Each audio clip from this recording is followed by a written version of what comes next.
I-share ko lang sa inyo mga boss amo itong ating smart TV na nakakonek sa internet. Kahapon na gagamit pa natin yan, pero sa ngayon hindi na. Ang nakalagay na lang ay ganito. Kapag press natin ang YouTube, hindi na siya connected. Ito, try again and open network. Pag press mo, no, try again, ayan, ganyan lang siya. Bale, ang gagawin natin dyan mga boss amo, i-try natin i-setting yung time and date.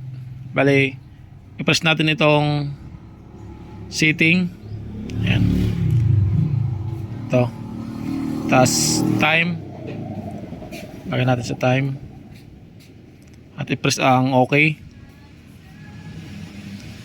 tas down. Ito mga boss amo, time and date, ilagay natin sa sakto. Ayan, 2022, 26 na ngayon.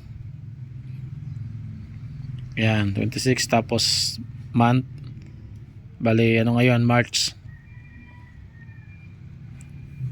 tapos 25,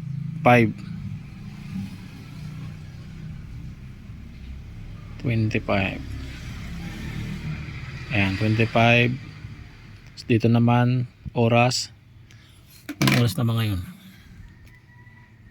ayan, 7:57.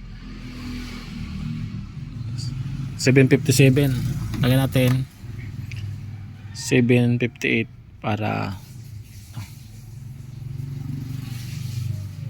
7:58.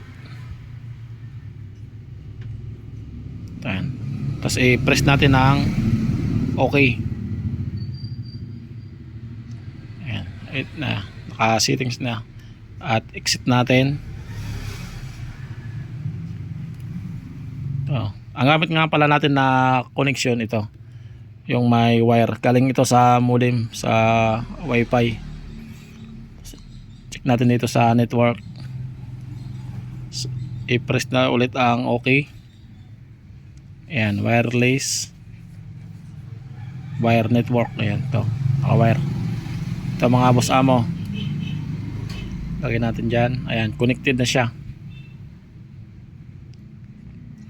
Press natin ang exit, exit pa ulit. Ayan, tapos try again. Ayan, press ang OK.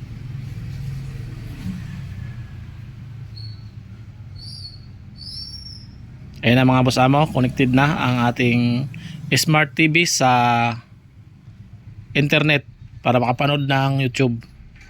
Press natin ang ito, ating account. Ayan, okay na mga boss amo, gumana na. Bali, ang gagawin mo lang kapag ganon, check mo ang internet connection. Kapag okay naman, yung sa time and date. Yun lang po mga boss amo, maraming salamat sa panood sa ating video.